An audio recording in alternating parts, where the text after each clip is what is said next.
जय श्री ओम नमः सिद्धेभ्यः।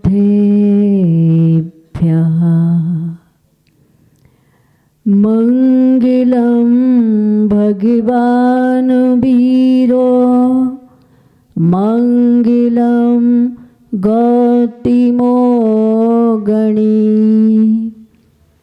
मंगलम कुंद कुंद्याद्यो जैन धर्मोस्तु मंगलम जैन धर्मोस्तु मंगलम जैन धर्मोस्तु मंगलम। सर्वमंगल मांगल्यम सर्वकल्याणि कारकम प्रधानम सर्वधर्माणां जैनम जयतु शासनम जैनम जयतु शासनम वंदे विद्या सागरम। नमः श्री वर्धमानाय निर्धूत कलिलात्मने सालोकानां त्रलोकानां यद्विद्या दर्पणायते यद्विद्या दर्पणायते यद्विद्या दर्पणायते। अपार गुण के गुरु रहे अगुरु गंध अनगार पार पहुँचने नित नमो प्रणाम बारंबार प्रणाम बारंबार। पंच परमेष्टि भगवंतों की श्री कुंडलपुर के बड़े बाबा की मूल नायक चंद्रगिरी महातीर्थ के 1008 श्री चंद्र प्रभु भगवान की विश्वशंकर चिंतामणि पारसनाथ भगवान की भगवान महावीर स्वामी की संत शिरोमणि आचार्य भगवंत गुरुदेव श्री विद्यासागर जी महाराज की गुरुनाम गुरु श्री ज्ञान सागर जी महाराज की आचार्य भगवंत श्री समय सागर जी महाराज की 3 कम 9 करोड़ मुनि राजों की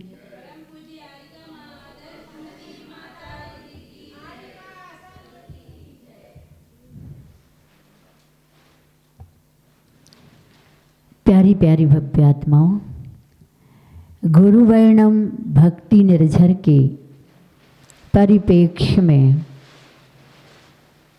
आचार्य भगवंत की साधना का दोहन तो लिखा गया दोहा शतक। उस दोहा शतक में सर्वोदय शतक, सूर्योदय शतक, पूर्णोदय शतक और दोहा दोहन शतक प्रायः कर लोगों को एक जिज्ञासा रहती थी कि आचार्य श्री जी किसको देखते हैं? आचार्य श्री जी ने भी सुना और समझा तो दोहा लिखा, किस किस को रवि देखता, पूछे जग के लोग।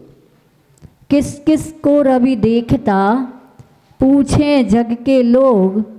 जब जब देखो देखता, रवि तो मेरी ओर।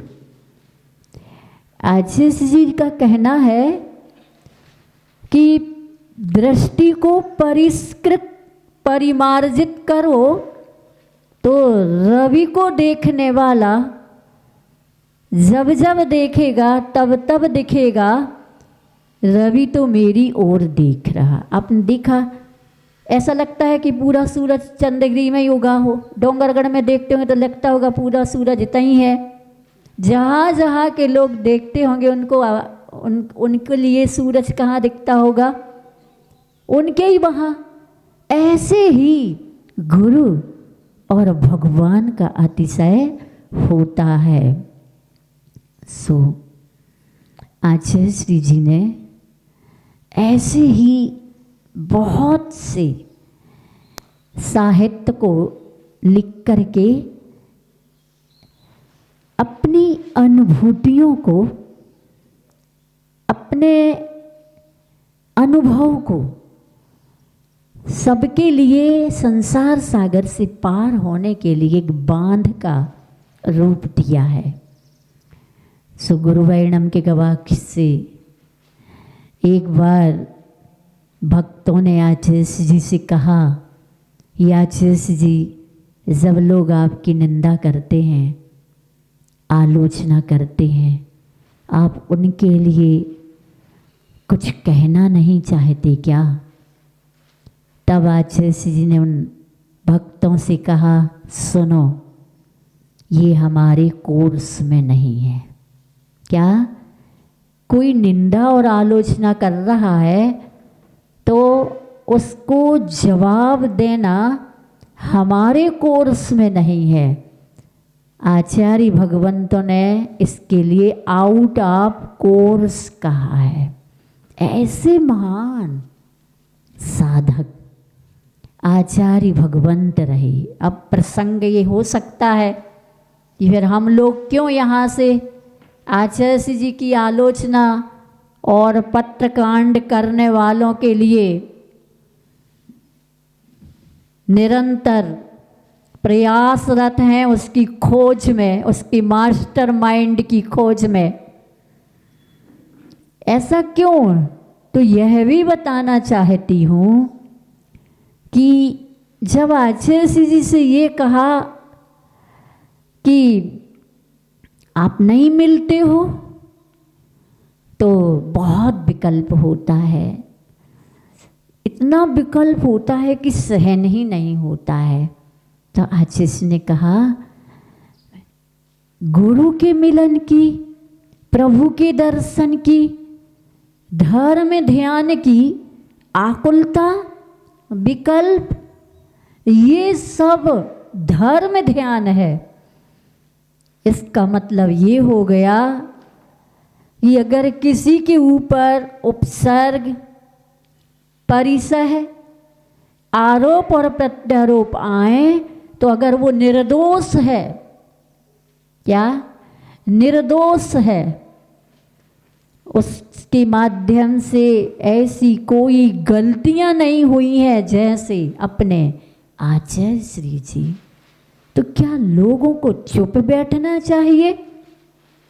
नहीं बैठना चाहिए था ना लोगों को चुप।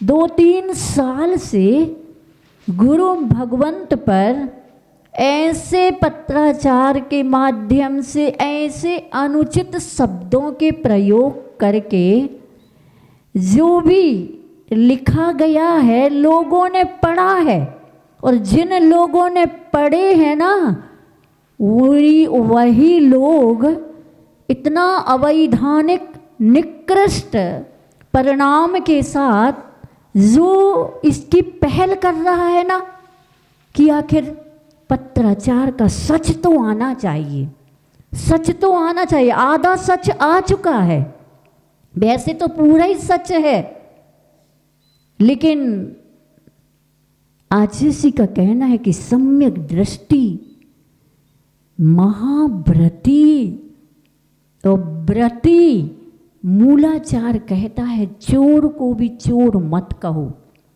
लेकिन जो गलती करता है, जिससे कर्म के उदय में गलतियां हो जाती हैं, और अगर वह सम्यक दृष्टि है तो उसका प्रायश्चित लेता है, और जिसने जान करके अपने स्वार्थ की पूर्ति के लिए, अपनी ख्याति पूजा लाभ के लिए कार्य किए हैं, उसको समझ में आता है कि ये कभी पोल खुलेगी तो उसकी रणनीति पहले से ही तैयार करके रखता है।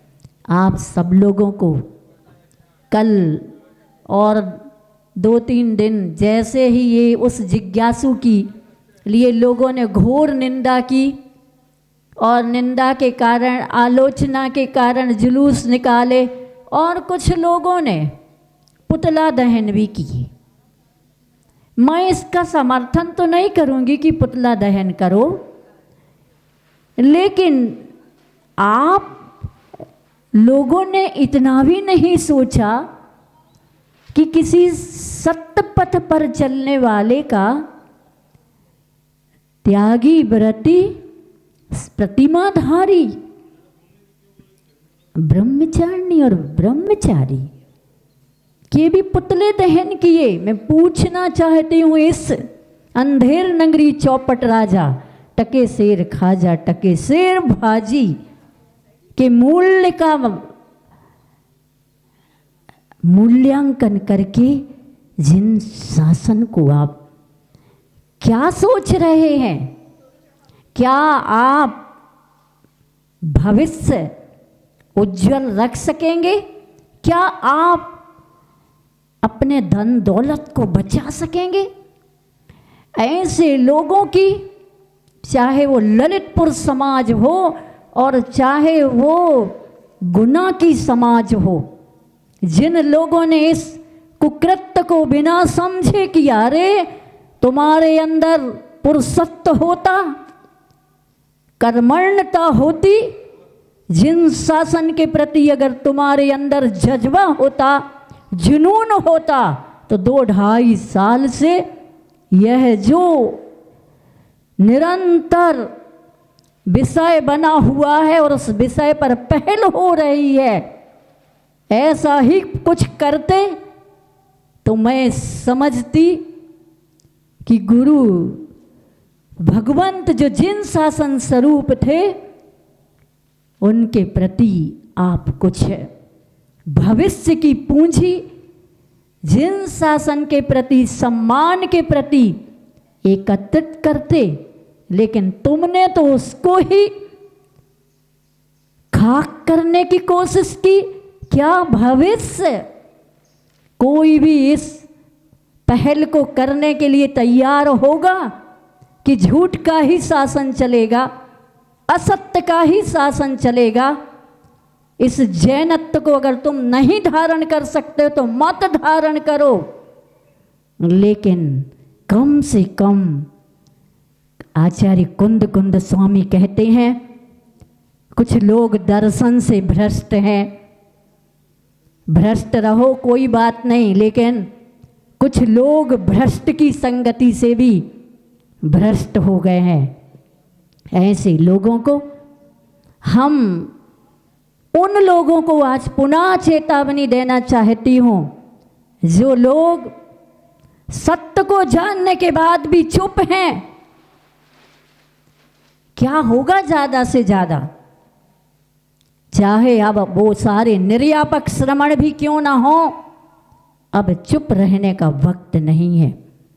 अगर आप इस प्रकार के सत्य के ऊपर भी, हाँ, अगर आपको ऐसा लगा कि उन्होंने कुछ गलत निकाला है, तो पहले समझ तो लेते। जैसे कि तुम्हारे सामने वो सागर के महानुभाव साक्षात दुनिया की आंखों में रहे, अगर आप ऐसा है तो उसी ने जो बोला है, उसी महानुभाव संतोष पटना ने जो बयान दिए हैं, और व्हाट्सएप में भी चल गई थी रिकॉर्डिंग, लेकिन डिलीट करने की क्या आवश्यकता थी उसको। लेकिन एक तो समाचार छपाई हुआ है।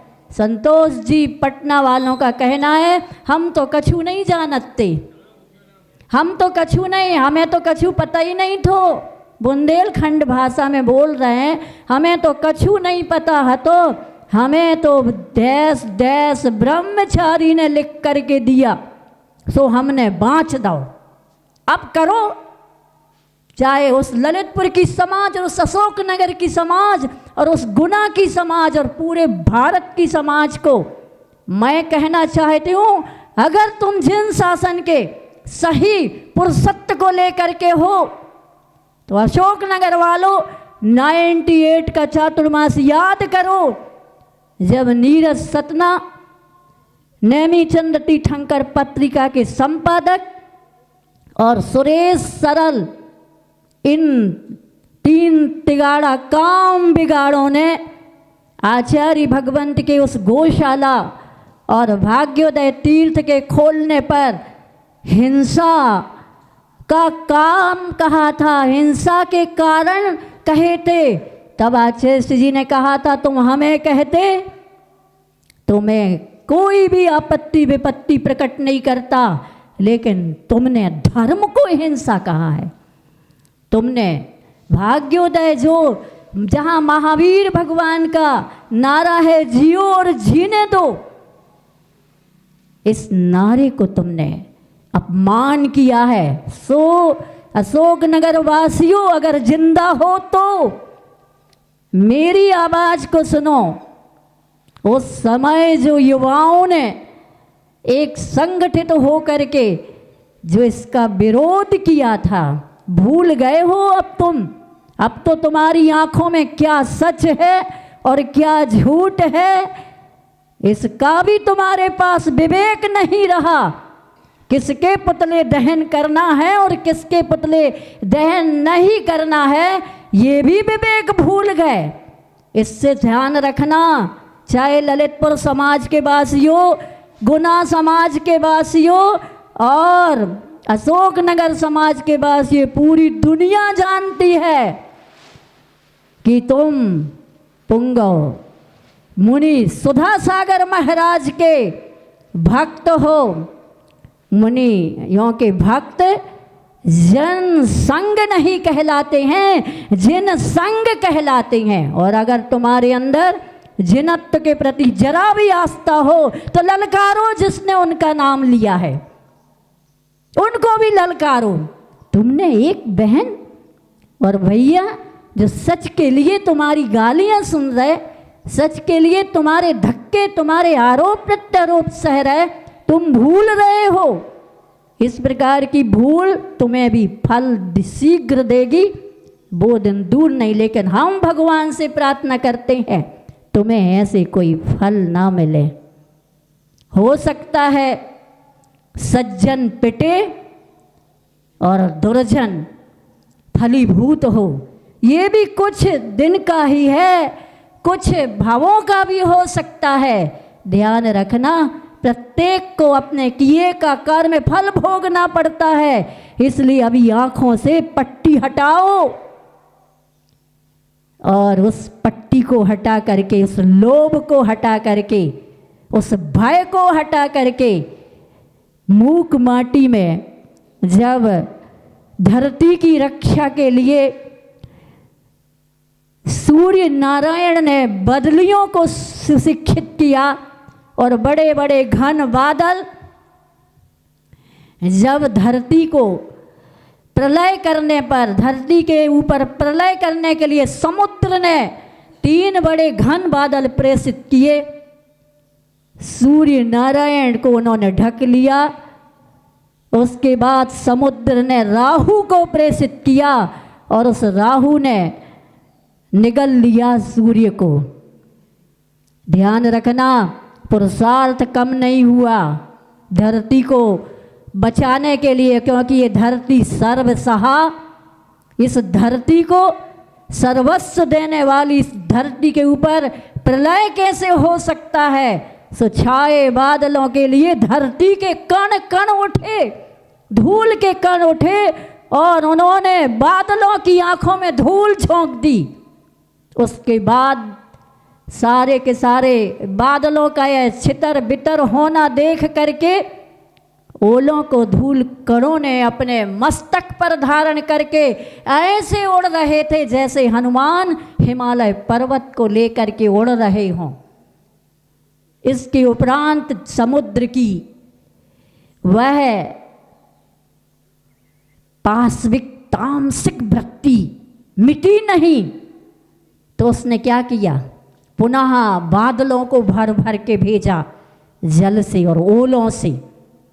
तब हवा ने, पवन ने धरती का पक्ष लिया और साथ दिया और उसने जोरदार हवा के माध्यम से सारे बादलों को पल भर में समुद्र में ढकेल दिया। सारे ओले समुद्र के ऊपर फट फट करके गिर गए। बादलों का दल समाप्त हो गया। धरती की रक्षा हुई, कुंभ की भी रक्षा हुई। जिस कुंभ को कुंभकार ने सूखने रखा था आंगन में, मैं चाहती हूँ, क्या अब कोई भी नहीं बचा है? कोई भी नहीं है सत्य के लिए मुख खोलने वाला? सब ऐसे ही देखते रहेंगे। फिर तो मैं उस सत्य घोष की कहानी सुनो। सत्य घोष दुनिया में ये घोषणा करता था, मैं सत्य बोलता हूँ। जिस दिन मैं झूठ बोलूँगा वो एक गले में चाकू लटका के रखता था, जीभ काट लूँगा अपनी जिस दिन झूठ बोलूँगा। सब लोग बड़ा कहते, वाह क्या गजब। और वह राजा का मंत्री या कोई भी अधिकारी था। एक बार उसके पास एक व्यापारी विदेश व्यापार करने जा रहा था। उसने अपने रत्न रखे घोष, सत्य घोष के पास कि मैं जब लौटूंगा तो अपने रत्न ले लूँगा। रख लिए। वर्षों हो गए। वर्षों के बाद वह व्यापारी लौटा और उसने सत्य घोष से कहा, हमारे रत्न वापस करो। उन्होंने कहा, कौन से रत्न? कैसे रत्न? कोई रत्न नहीं। उसने बहुत लोगों से भी कहा, राज दरबार में गया, राजा ने भी उसको धक्का दे करके बाहर निकलवा दिया। वह पागलों जैसा हो गया, मेरे रत्न सत्य घोष ने लिए, मेरे रत्न सत्य घोष ने लिए, मेरे रत्न सत्य। और वो पागलों जैसा घूम रहा था। एक दिन रानी ने महलों की खिड़की की झरोखे से देखा, ये व्यक्ति बेचारा रोज रोता है और ये सत्य घोष का नाम लेता है, हकीकत कुछ और है। मुझे नहीं लगता है कि ये पागल है, लेकिन ये निश्चित इसकी कोई धरोहर सत्य घोष के पास होनी चाहिए। उसने दासी से कहा, मेरा तुम्हें काम करना है। और उसने राजा से कहा, आज मैं सत्य घोष के साथ चौपड़ खेलना चाहती हूँ। और पहले हार जीत का होता ही था चौपड़, तो सत्य घोष को स्वीकारता देनी पड़ी और उस दासी को तैयार कर रखा था, मैं जैसे ही सत्य घोष की अंगूठी जीतूं और मैं एक पल के लिए उठ करके आऊँगी और उस अंगूठी को तुम्हें दूंगी और तुम इनके घर जाना और इस अंगूठी को दिखा करके कहना कि ये तुम्हारे स्वामी ने दी है, वे आपत्ति में है। वो जो रत्न रखवाए थे ना व्यापारी के 5, वो रत्न मंगाए हैं। उसने अंगूठी देख करके डर गई और उसने वो रत्न सत्य घोष नहीं मंगाए हैं और वह रत्न लाती है दासी और दे देती है। तब तक ये खेल ही रही थी सत्य घोष के साथ। सत्य खेल समाप्त हो गया। अब दासी ने जब वो रत्न दिए तो रानी ने और खजाने के कुछ रत्नों को निकलवा करके और उन रत्नों में मिला दिया और उस व्यापारी को बुला करके कहती है, रानी व्यापारी तुम्हारे कौन से रत्न हैं इनमें से? तो उसने देखा तो उसने अपने ही रत्न निकाल लिए 5। रानी ने कहा, बात तो सच हो गई। राज दरबार में राजा को सूचित करती है कि राज दरबार लगना चाहिए और उस व्यक्ति को भी बिठाया गया, व्यापारी को। उसने कहा कि मेरे रत्न सत्य घोष ने लिए हैं। तब राजा कहता है कि सत्य घोष अगर जिसने भी इसके रत्न लिए, तुम तो मना कर रहे हो, लेकिन जिसने भी लिए उसके लिए अपन क्या सजा देनी चाहिए? राजन, जिसने भी लिए हों उसको 50 थाली गोबर खाना चाहिए, अथवा 50 घूसे पहलवान के हाथों से लगाना चाहिए। वो ना सह पाए तो काला मुंह करके गधे पर बिठा करके नगर भ्रमण करवाना चाहिए और फिर निष्कासित कर देना चाहिए। तो राजा कहता ठीक है सत्यघोष, ये रत्न तुम्हारे घर से आए हैं। क्या अध्यक्ष जी? सत्यघोष, ये रत्न तो तुम्हारे घर से आए हैं, अब बोलो। सत्यघोष लज्जा से मस्तक झुका लिया और कहा बोलो कौन सी सजा? गोबर खाने की। गोबर नहीं खा पाया तो घूसे मारो, घूसे नहीं सह पाया तब काला मुंह करके। हम ये नहीं कहना चाह रहे, इस कहानी को सुनाने का मतलब मेरा सिर्फ उतना अंश लेना है कि अगर ये लोग कुछ कह रहे हैं पत्राचार के विषय में तो समाज सुने, साधु संत भी सुने, संघ के साधु सुने और सुन करके एक तो निर्णय लेवें। क्या आचार्य जी की भावना को वो पूरा कर रही है? सच तो आना चाहिए, क्योंकि आचार्य जी के गले नहीं उतर रही थी जो उसने पत्र डालने वाले ने। ऐसा ही होगा तब तो ऐसे महाराज, आचार्य महाराज को क्या, वो तो निंदा करे स्तुति करे तलवार मारे या आरती स्वयं मणिमय सहसा उतारे, तो भी समान भाव रखने वाले अर्घाव तारन हंसी प्रहारन में सदा समता। लेकिन रुख ही बदल गया, स्वरूप ही बदल गया और सत्य पिट रहा है, असत्य भीड़ में सुरक्षित है। जिसकी साक्षात उसने महाराज का नाम लिया उसको लोगों ने सहयोग किया, कोर्ट कचहरी में धन दौलत से साथ दिया। है ना आश्चर्य, है ना ये पंचम काल? और जो सच है उसके पुतले बना करके आप जला रहे हो। मैं इस कार्य की भर्त्सना करती हूँ और मैं कहना चाहती हूँ कि सच तो कहते हैं कि सोना जितना सुनार की धोकनी में तपता है उतना ही खरा उतरता है। आचार्य जी कहते हैं इस शरीर से अगर धर्म की रक्षा के लिए और जिन शासन की रक्षा के लिए अगर तुम्हारे ऊपर अग्नि परीक्षा भी तुम्हें देनी पड़ी, अभी तो तुम्हारे पुतले की अग्नि परीक्षा हुई है, तुम्हारी भी अग्नि परीक्षा हो तो तुम अग्नि परीक्षा से अपने को पीछे मत करना। वही उसके अंदर बल, वही उसके अंदर साहस और जो भी और भी कार्यों में लगे हुए हैं। हम इसलिए नाम नहीं ले पा रहे कि उनको अपना नाम इष्ट है कि नहीं है इसलिए, लेकिन बहुत से लोग लगे। लेकिन क्या करें, क्या करें? अगर आपने आपके अंदर जरा भी आचार्य भगवंत की श्रद्धा की एक भी तरंग है तो आप चुप नहीं बैठोगे। इस भावना के साथ स्वामी समंत भद्र जी कहते हैं सम्यक दृष्टि जीव श्रेष्ठ मनुष्य होता है।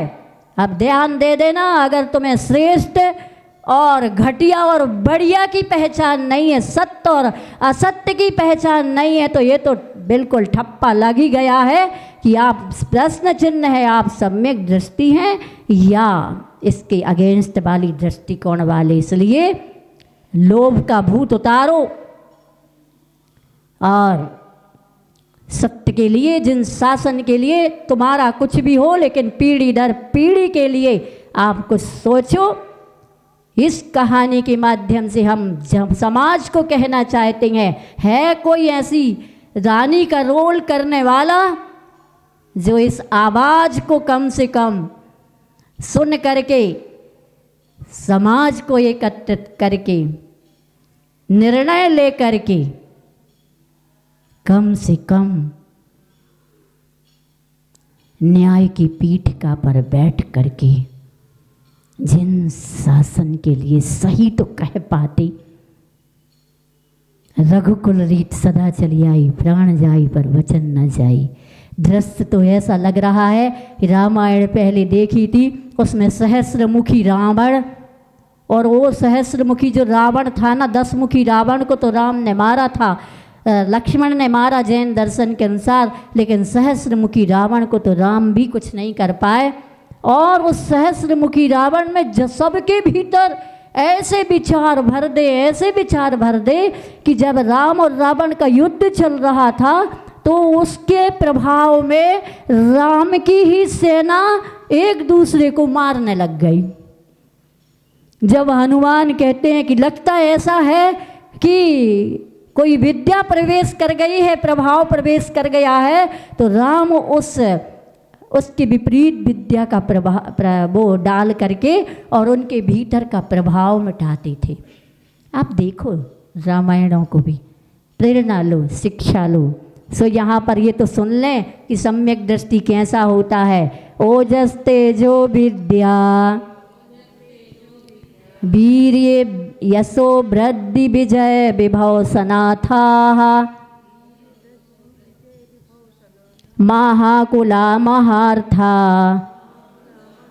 मानव तिलका भवन्ति दर्शन पूता। 36वां।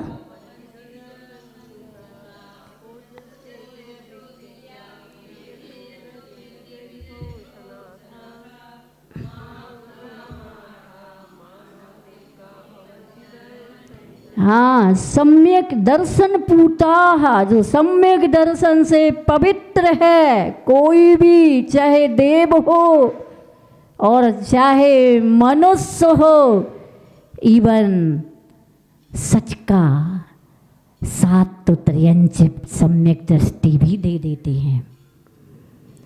तो वो कैसे होते हैं, मनुष्य बनते हैं जब सम्यक दृष्टि, तो ओजहा तेजहा, उत्साह, प्रताप और कांति कह दो, विद्या वीर्य बल, यशो कीर्ति और वृद्धि उन्नति, विजय और विभव सनाथा, समन संपत्ति के स्वामी, महाकुलाहा, उच्च कुल में उत्पन्न होने वाले, महार्थाहा, पुरुषार्थ से सहित मानव तिलका, मनुष्यों में श्रेष्ठ, भवंती होते हैं। कौन?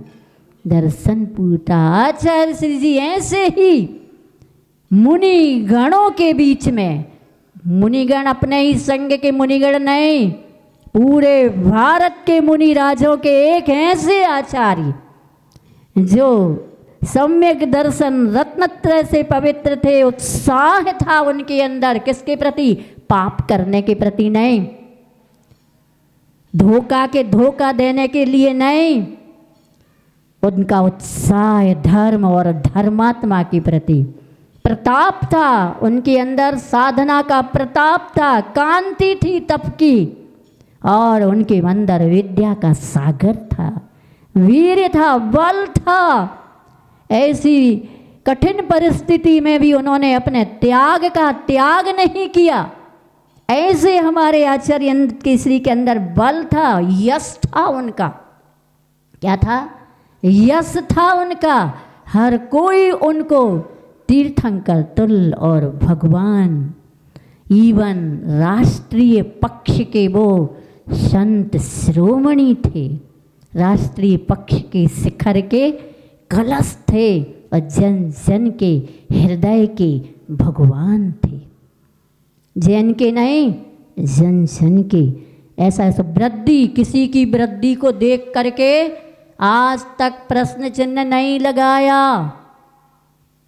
प्रश्न चिन्ह ने कभी किसी को नहीं कहा तुम्हारी प्रभावना नहीं होनी चाहिए, तुम्हारे इतने तीर्थ नहीं बनना चाहिए, ये नहीं होना चाहिए, कुछ नहीं।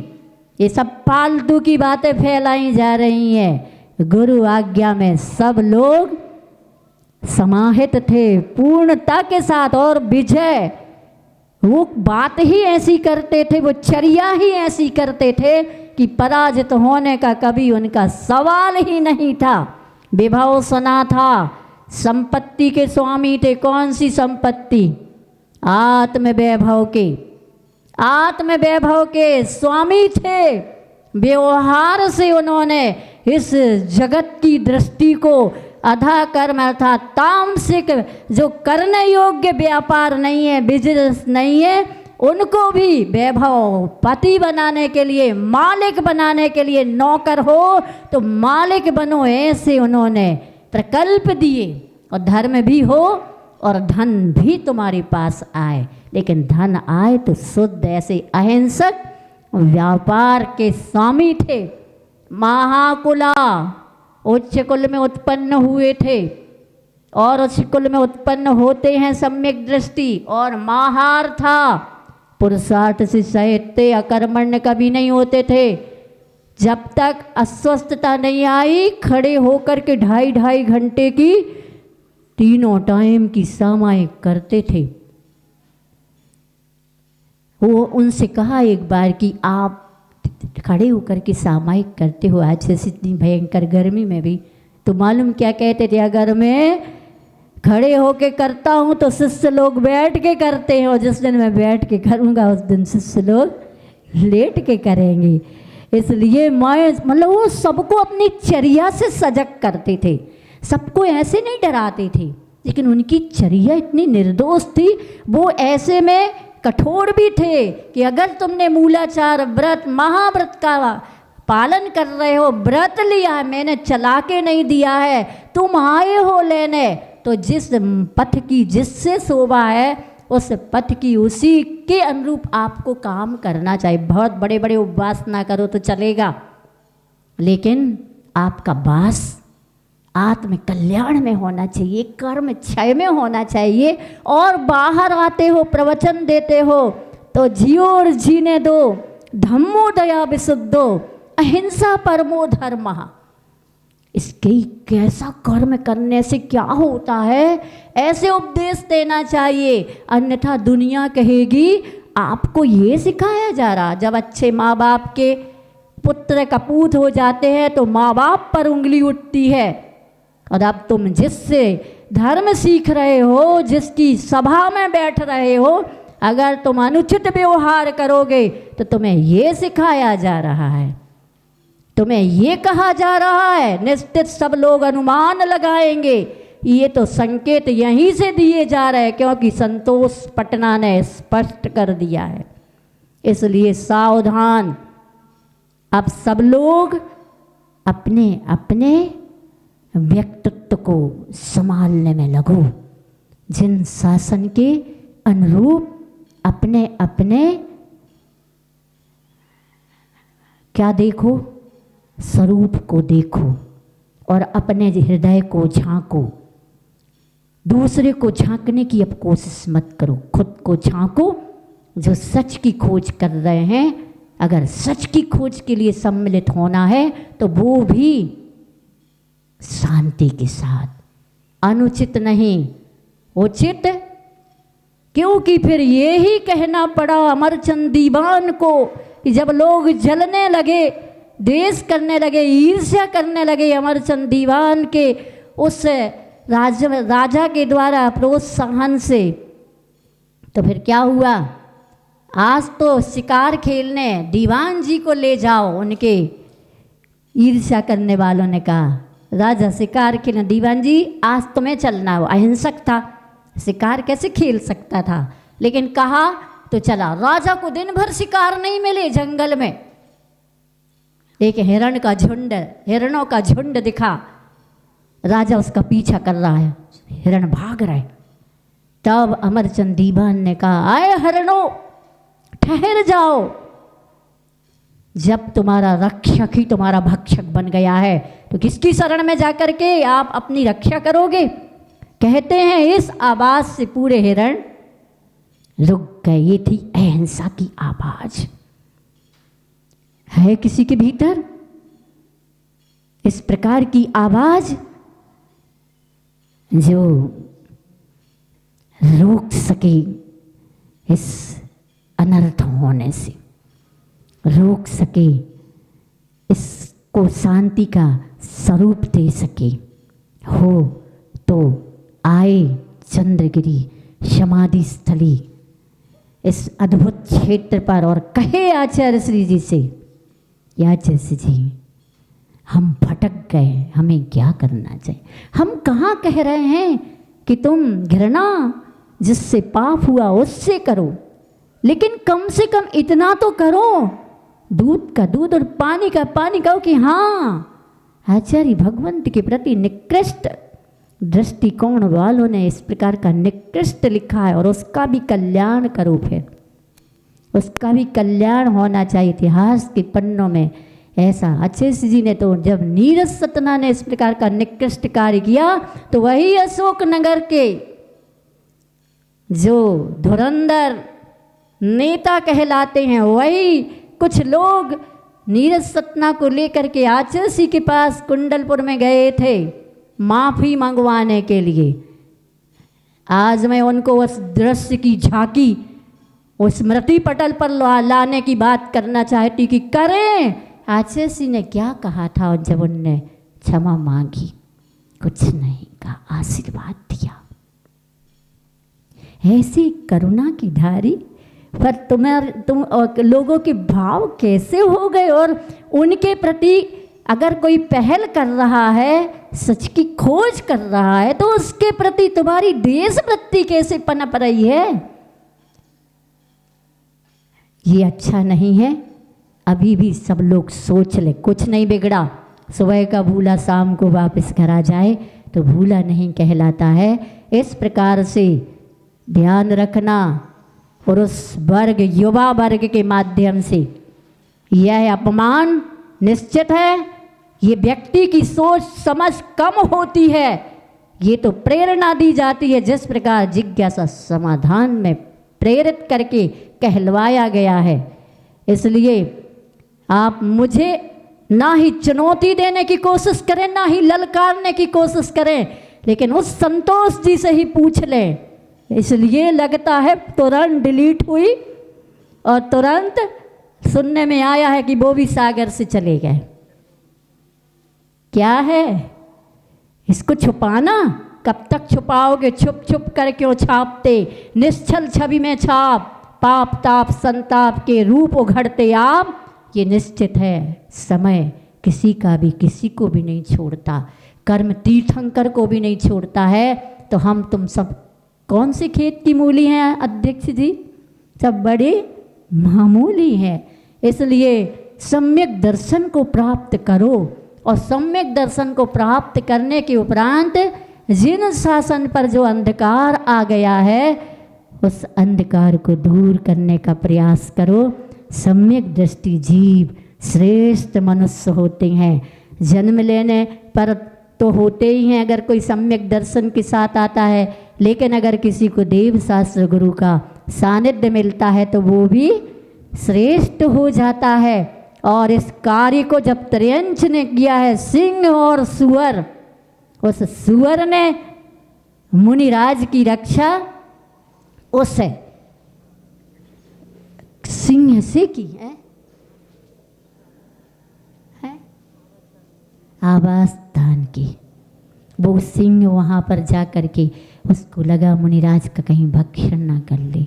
ऐसे ऐसे उदाहरण किस लिए भरे पड़े हैं? सिर्फ वो हमें प्रवचन देने के लिए नहीं, लोगों को प्रेरणा देने के लिए पड़े हैं। इसलिए बुरा तो लगा ही होगा, लेकिन मुझे कोई इसका दुख नहीं है, क्योंकि आचार्य जी कहते हैं कि बुरा लग जाए तो लग जाए, लेकिन अगर बहुत जिन शासन का नुकसान हो रहा हो तो अब तो बोलना ही चाहिए।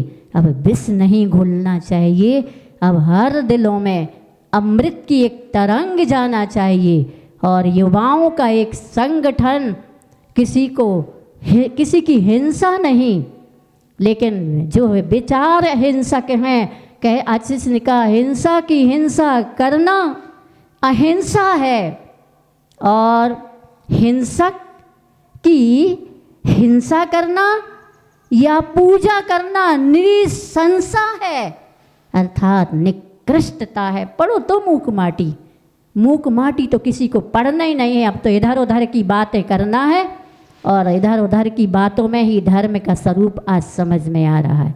इसलिए आचार्य जी के साहित्य को खोलो, जो घट रहा है वह पूरे अच्छे इसने पहले ही लिख दिया है, मूक माटी में पूरा वर्णन लिख दिया है, कैसा होगा, कैसे लोग होंगे, किसकी संगति में किसका पक्ष लेंगे लोग, भीड़ किसके साथ होगी, सब कुछ लिखा है, पूरा हकीकत का वर्णन कर चुका है। इसलिए छा गई है धुंध तो मौसम बदलना चाहिए, छा गई है धुंध तो मौसम बदलना चाहिए।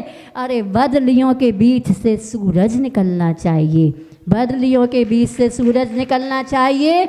बढ़ गई है पीर तो पर्वत पिघलना चाहिए। अरे कोई हो आदमी तो आदमी के बीच से न्याय की गंगा निकलनी चाहिए।